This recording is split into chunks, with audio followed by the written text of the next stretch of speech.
merintis manggot ini, semoga aja Allah ngasih ini gitu ya, rezeki gitu kan. Dengan adanya saya ini ngerintis ini bisa untuk menolong para petani yang lain gitu kan.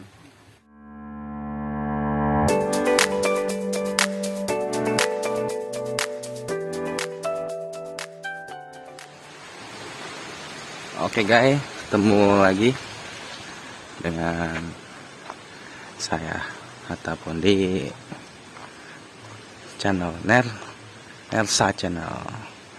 Oke, assalamualaikum warahmatullahi wabarakatuh. Selamat pagi, selamat siang, selamat sore, selamat malam. Kita lagi ada di kelompok tani ikan Pokdakan Jaya Makmur, berlokasikan di Kuningan, Windu Haji. Bos, nah ini nih ketunya nih, lagi ngasih makan. Siap. Nah, ini jadi lokasi balongnya. Ini saungnya.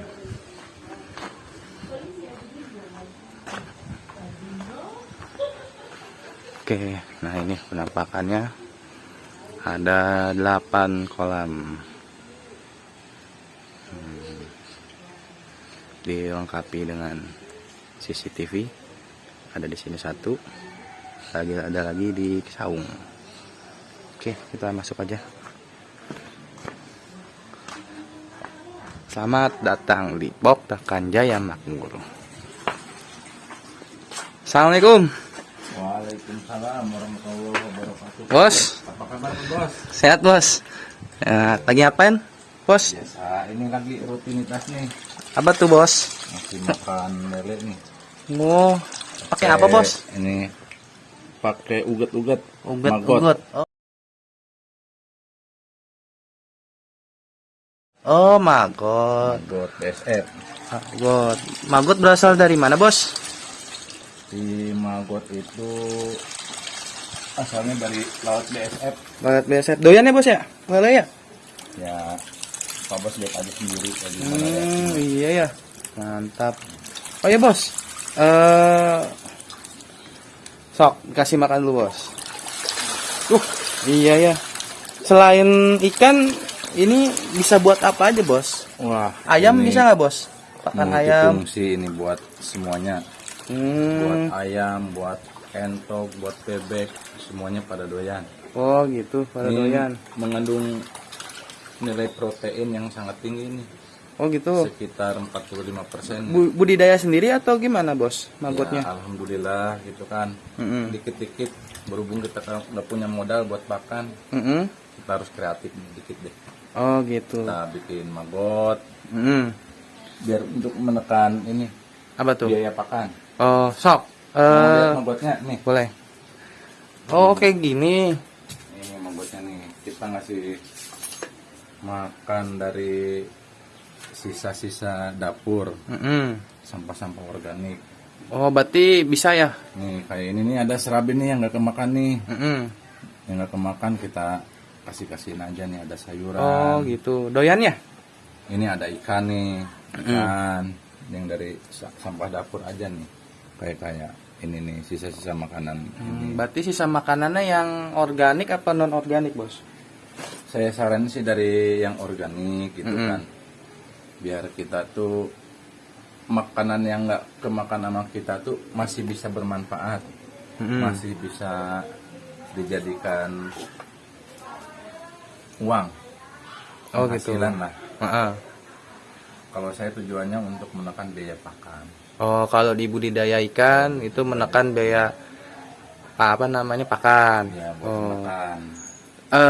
Untuk budidayanya tahap-tahapannya gimana bos? Apa aja yang harus disiapin bos? Kalau budidaya maggot gitu. Iya. Oh jadi tahapannya gini, kalau untuk budidaya maggot itu kita harus persiapan lahan dulu. Lahan Itu nomor 1, lahan. Semisalkan kita nggak punya lahan yang luas, ya. Sempit kayak saya, kita bikin bioponnya, bikin rak kayak gini aja nih dari papan gitu kan. Oke. Oh ini misalkan saung ini berapa nih bos? Ukurannya bos? Ini itu sekitar ada 10 meter kali ya.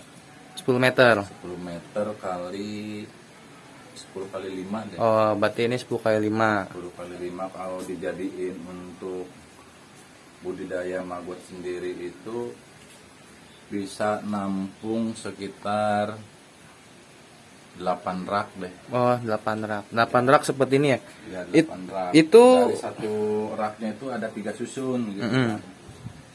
Oke. Dari satu raknya itu. Untuk itu apa nama, berarti atapnya mesti ditutup ya, Bos ya? Oh, itu mah wajib itu. Oh, wajib. Wajib. Karena kalau misalkan si maggot itu kalau kena cipratan air dia pasti akan kabur. Oh, gitu. Berarti nggak boleh basah ya wadahnya ya? Nggak boleh kena air. Oke. Terus dari telur sampai gimana, Bos? Maksudnya usia buat dipakan lah gitu, kayak misalkan Siap dikasih untuk makan kasih untuk makan ternak gitu. ternak atau Ya, ternak lele, ikan, ikan, gitu. unggas segala macem gitu. Dari kita kalau misalkan beli telur maggotnya itu kan per gram gitu ya. Oh, per gram. Per gram itu harganya 5.000. Oh, per Kisaran 4 sampai 5.000 gitu kan. Mm-mm. Dari 1 gram itu bisa mencapai 3 sampai 5 kilo. Itu kalau pakannya yang bagus gitu kan ya, sampah-sampah organiknya full gitu kan.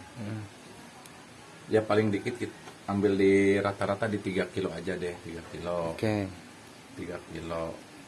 Itu dari mulai kita beli telur, dari mulai penetasan sampai ke siap ngasih makan kayak gini, ini umur 3 minggu. Oh, berarti 3 minggu udah Iya. siap ya? 3 minggu tuh udah siap dikasih ke ini, ke ternak, ke ikan, ke ayam atau ke entok. Oke. Terus apa namanya? Kira-kira bikin gini gimana nih biayanya, Bos? Biayanya ini ya lumayan relatif murah deh kalau buat saya gitu kan ya, yang nggak punya modal. Ini satu rak ini berhubung kita beli semua nih, jadi agak lumayan nih. Oh, gitu. Kita beli papan, beli kayu, perkiraan itu habis 300.000 ini. Satu biopon ini, Oh. satu rak ini.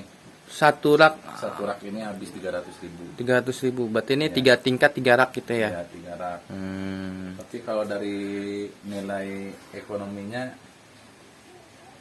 sekitar 2 bulan juga bisa kegenti ini kalau misalkan kita untuk usaha di maggot sendiri gitu kan. Gitu. Untuk harga rate nasional ini maggot ini 1 kilonya itu bisa mencapai 7.000 kalau kita jual Ya. maggot 7.000. Dalam keadaan seperti hidup ini. Iya, Saya hidup waktu itu fresh. sempet lihat ya maggot kayak dikeringin ataupun itu tuh harganya bisa sampai 50.000 atau Wah, 60.000 itu tuh. udah mulai proses lagi kan, proses pengeringan. Oh. Itu kalau misalkan tepungnya itu fantastis 1 kilonya bisa 50 sampai 60.000 Berarti ada kilo. nilai ininya juga ya, nilai jual juga ya kalau misalkan udah di ini yang tadinya misalkan segini itu cuman sekilo 7.000, setelah diolah jadi maggot kering jadi 60.000, jadi 10 kali lipat, lumayan juga ya. Ya bukan 10 kali lipat lagi, Gitu. bisa 50 kali lipat kali. Oke. Terus telur, ada telur gimana? Jadi pertama telur ya, dari telur. Telur ada di atas nih.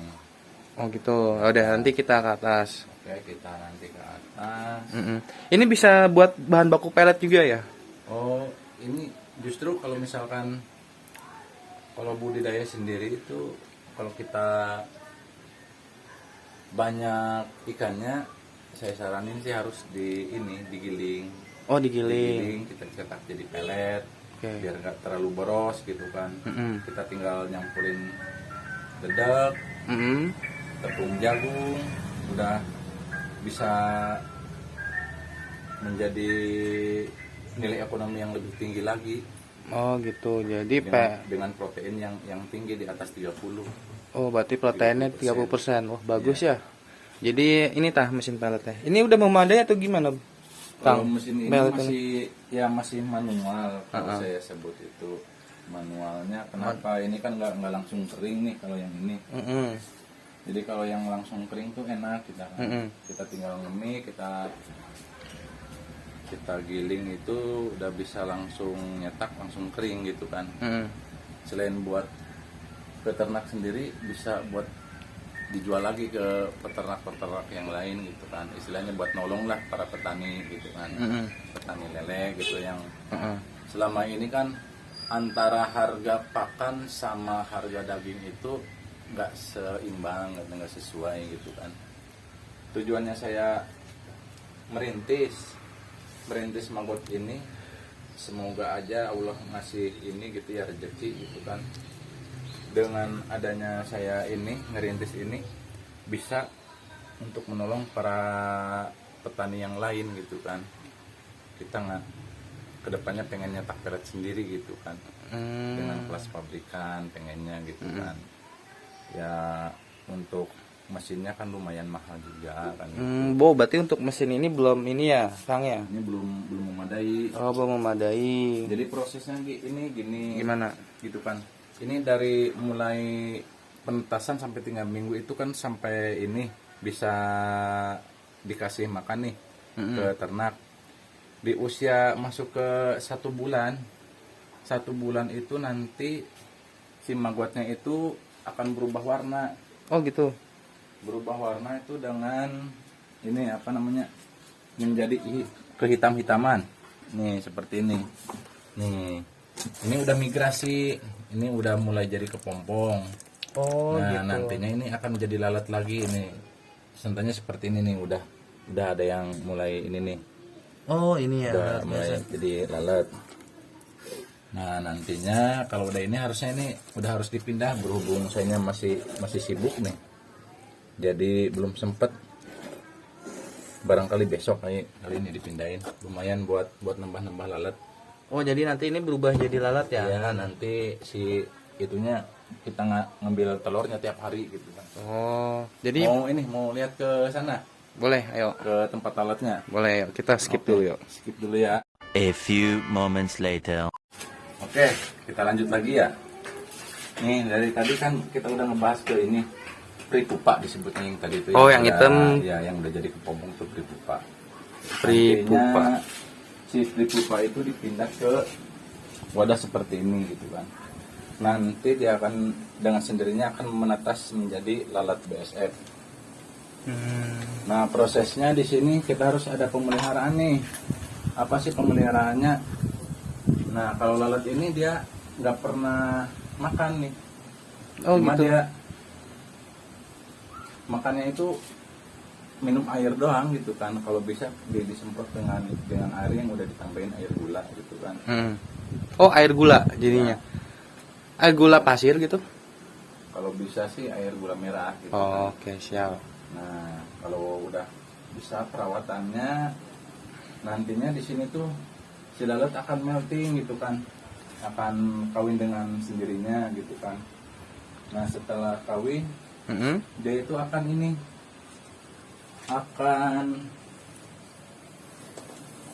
bertelur di sela-sela kayu ini yang disebut egis nih. Apa? Egis? Egis ya. Oh gitu. Ini proses mau ini nih, mau bertelur. Oke, Nah setelah hasilnya kayak gini nih telurnya nih. Oh telurnya Nih, seperti ini. Nanti setelah kita panen telurnya, setelah 2 hari itu akan menetas dengan sendirinya gitu kan. Nah ini penampakannya seperti ini nih. Oke. Nah ini apa aja nih yang dipersiapin kalau misalkan untuk kayak udah jadi lalat gitu? Dari pripupa yang hitam itu, apa yang harus siapin? Harus disiapkan itu ya nomor 1 itu kita harus punya jaring gitu kan. Oh jaring. Berhubung kita masih skala kecil, masih skala rumahan, ya bisa lihat sendiri deh kayak gimana jaringnya kecil kayak gini. Oh gitu. Iya harusnya kan. kita Berarti punya- 2x1 lah Iya, gitu. 2x1 cukup untuk Cukup. pembudidaya kelas rumahan kan gitu. Oke. Ya, lumayan lah ya buat menekan biaya pakan kan gitu. Jadi yang harus disiapin 1 yaitu jaringnya. garing. Terus kita Terus. harus persiapan wadah untuk menaruh tripupan Oke. kayak seperti ini. Wadah Kalau- ya? Iya, kalau saya kan pakainya styrofoam bekas buah nih, Heeh. bekas buah. Jadi kan itu di situ ada bolong-bolongnya. Sebenarnya di dalamnya itu ada pripupa nih. Kalau dia udah netes jadi lalat, dia akan keluar dengan sendirinya. Oh gitu. Jadi apa namanya yang tadi yang hitam itu yang pripupa itu, Iya, disebutnya pripupa. pripupa itu dimasukin ke wadah seperti ini, terus ada bolongnya. Jadi kalau misalnya nanti terbang dia tetap di dalam keramba ini ya. Iya. Nah, Oke. Kayu itu? setelah penetasan itu kita harus menyiapkan wadah gitu kan. Ini medianya media pancingan biar si lalat itu terpancing buat datang ke sini, biar nelurnya diegis. Dengan apa? Dengan media yang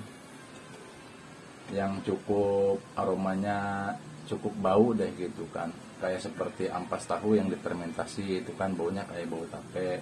Jadi dia akan jadi si BSF ini akan tertarik hinggap di egis-egis ini gitu kan.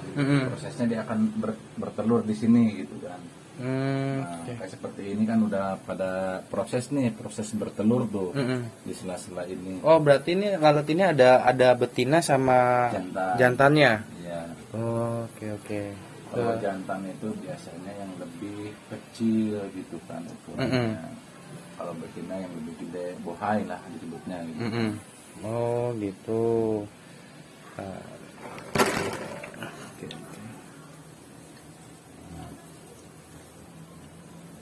Sebenarnya sih cukup sederhana kalau kitanya mau gitu kan. Oke. Mau capek gitu kan. Oh intinya mau capek. Iya, mau capek. Jadi mau berkreasi dan berkreatif gitu Oh, kan. berarti maggot juga bisa mengurai makanan kayak limbah-limbah rumah tangga ya. Jadi Oh, justru itu terciptanya BSF di dunia itu emang dia tuh lalat untuk mengurai segala bahan gitu kan, bahan organik yang dari dapur kayak dari yang ada di kebun-kebun gitu kan, kayak bangkai-bangkai kayak gitu. Ini sifatnya pengurai dia itu. Cuma setelah adanya penelitian sebenarnya BSF ini lalat yang tidak membawa bakteri gitu kan. Beda halnya dengan lalat-lalat yang hitam atau lalat-lalat hijau gitu kan. Sifatnya kalau ini pengurai gitu kan. Makanya kenapa dibudidayakan emang banyak kegunaannya, banyak manfaatnya kan gitu. oke. Berarti itu ya tata caranya budidaya maggot ya. Jadi Step by stepnya Step kayak by gitu stepnya. aja gitu kan. Kita harus punya lahan walaupun lahan sedikit, tapi kita bisa ini apa namanya mengakalinya dengan kita bikin biopen berupa dierak-erakin kan gitu. Kita disusun biopen-biopennya dierak kan gitu kan, biar muat banyak lah kan gitu.